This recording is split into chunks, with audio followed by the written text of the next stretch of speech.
O resultado não agrada nenhum de nós, né, torcedores rubro-negros. Essa é a verdade. Agora a gente tem que entender um pouquinho o que foi o jogo. Tá? Estávamos jogando fora de casa, tentamos nos impor o tempo todo, buscando as iniciativas, e eu entendo que a gente fez uma boa partida. Os gols não saíram, tivemos chances claras de gols, poderíamos ter saído com um resultado melhor, ou também com empate, porque o Corinthians também teve as suas oportunidades, e aí se trata de um grande goleiro. A gente enfrenta um grande goleiro, que é o Cássio. E isso a gente tem que admitir.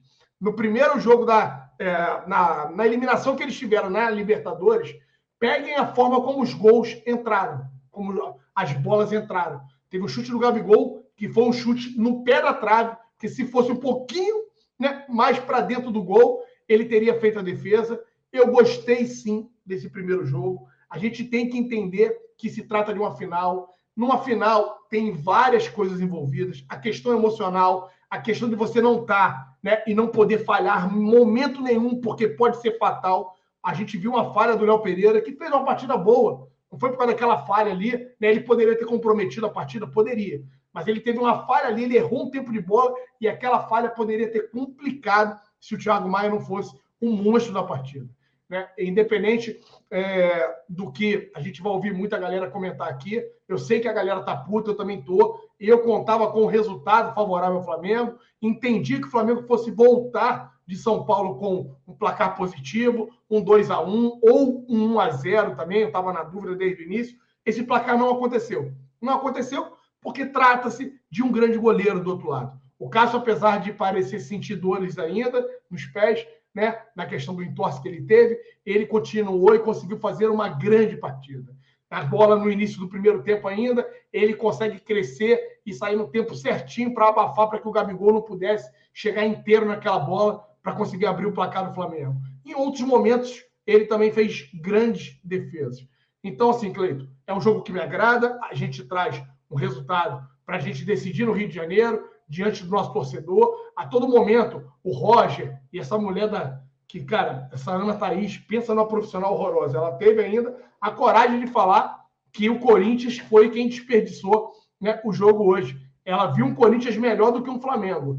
É ser muito barrista falar isso. O Roger corrigiu ela, dizendo que não, né? O Flamengo foi quem buscou. E se tinha que sair hoje alguém com resultado positivo, deveria ter sido o Flamengo, porque teve mais oportunidade, teve mais chance. No segundo tempo, a gente faz uma blitz ali, foram 3 bolas que também poderiam ter entrado. A do Davi Luiz foi um pecado ter beliscado a travessão, né? Ali nós poderíamos ter abrido. Logo na sequência, a gente consegue também 2 lances de perigo ali e a bola acabou não entrando, mas faz parte. A gente chega inteiro, a equipe se apresentou bem, se apresentou atenta aí grande parte do jogo. As substituições ali no final, a gente pode vir a questionar um pouquinho. Eu também não gostei, eu compartilho com o Cleiton, que estava na Dali, né?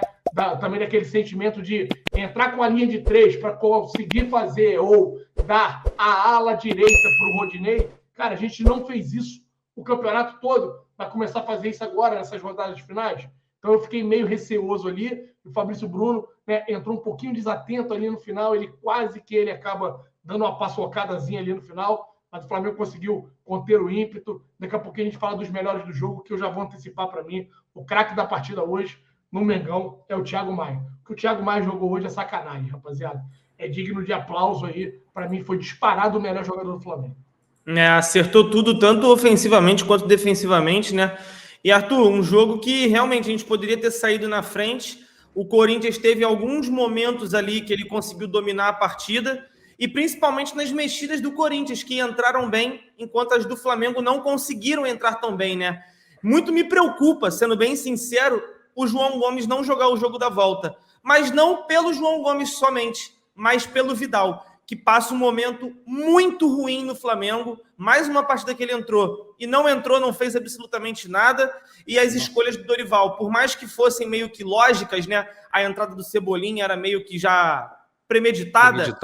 Também não entrou muito bem. Então, assim, normal. Precisamos de um segundo jogo muito bom, igual o Davi Luiz falou aqui na saída de campo. Fizemos um jogo maduro, consciente. Poderíamos ter um pouco mais de volume, mas mérito do Corinthians, que defendeu muito bem. Agora é se preparar para a semana que vem no Maracanã. Acho que é bem por aí a análise, né? Boa noite, Alan, boa noite, Cleitinho, boa noite, galera do chat aí. Cara, eu acho que é perfeita a análise do Davi Luiz, porque eu não consigo ver da forma tão desgraçada que o chat está vendo essa partida de hoje, tá? Porque eu tô até lendo o pessoal do chat, eu tô até espantado, o pessoal furioso, puto, desesperado, com o 0-0 fora de casa no primeiro jogo da final da Copa do Brasil. E a análise do Davi Luiz ela é correta, ao meu ver, exatamente porque retrata o porquê que o Flamengo não conseguiu fazer esse gol, né? O Flamengo, para mim, dominou o jogo na maior parte do tempo e foi ineficiente no ataque, que é uma coisa que, infelizmente, a gente já está acostumado a ver. Um Flamengo que cria as oportunidades, mas não converte essas oportunidades em gol. E aí acaba que o saldo fica negativo, entre aspas. Agora, tirando esse contexto, que é o jogo, e aí, pô, é lógico que não tem como a gente tirar, mas se a gente tentar fazer esse exercício de tirar o contexto que foi os 90 minutos, o saldo é positivo para o Flamengo. O saldo é positivo para o Flamengo porque a gente leva para o jogo de volta um resultado que a gente não está perdendo. Né? O resultado poderia ser muito pior, porque o time do Corinthians realmente fez uma boa partida, né? Não conseguiu deixar muito o Flamengo criar o tanto que criou, igual do primeiro tempo no segundo, e o Flamengo mesmo assim conseguiu criar muitas oportunidades no segundo tempo, né? Marcou bem o Pedro, que desapareceu no segundo tempo praticamente todo. Aí entram as mexidas. A do Vitor Pereira dá certo, a do Dorival não dá certo, né? Eu até achei um pouco arriscado e errada as substituições do Dorival, mas que, cara, eu posso achar errado, mas na cabeça do Dorival, ela faz um pouco de sentido. Você tira jogadores ali que estão pendurados, você olha o placar e fala, pô, se eu arriscar tudo, igual eu falei na Dália, né? Meu palpite na Dália era botar o Cebolinha e tirar um jogador do meio para frente ali para não perder a marcação, não perder o sistema do meio, mas ainda assim abrindo a mão um pouquinho do meio de campo. Seria um risco para o Flamengo fazer esse tipo de substituição, tudo visando o primeiro gol, mas quem tinha que arriscar para visar o primeiro gol não era o Flamengo, era o Corinthians, que estava jogando em casa e precisava sair com saldo positivo hoje, e não saiu. Então isso para mim é mérito, isso é ponto positivo para mim do Flamengo, que leva o jogo para decisão para os últimos 90 minutos em casa, né, tendo a torcida ao seu favor, e isso conta muito. Espero que o Flamengo no jogo de volta seja mais efetivo e converta as oportunidades que o Flamengo sempre cria em gol. O Flamengo precisa disso. E sobre a questão do João Gomes, a gente alertou no pré-jogo, né? O João Gomes, ele entra ríspido em algumas jogadas até desnecessárias, como foi o próprio caso do cartão amarelo, que nem falta foi, mas ele entra de um jeito que o árbitro mal intencionado que foi, e que é o senhor Braulio, né?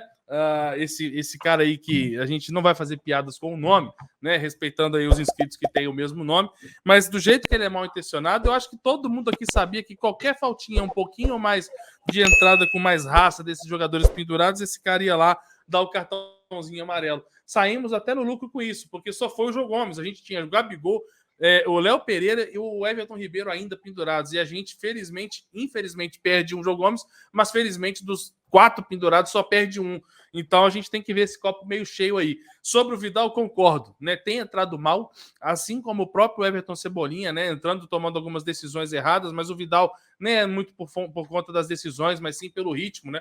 O Arturo Vidal, desde que chegou ao Flamengo e ficou por muito tempo parado, sem uma partida oficial, ainda sente quando entra em campo com esses jogadores que estão a temporada toda jogando juntos.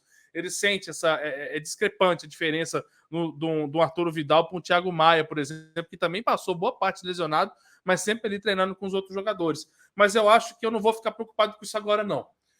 O Arturo Vidal é um jogador que eu sempre tive vontade de vê-lo com a camisa do Flamengo. Acredito muito no potencial dele. Para mim vai ser um baita reforço para 2023, assim como o Cebolinha. Só que vale lembrar que no próximo jogo é o que vale o troféu, né? E jogador como Arturo Vidal, né, não tende a se esconder e não tende a sumir em jogos como esse. Então, acredito que possa ser sim uma boa ter o Arturo Vidal de titular por conta da perda do João Gomes para a próxima partida, e acho que ele pode fazer aí o papel dele e ajudar o Flamengo a conquistar o tetra da Copa do Brasil, Cleitinho.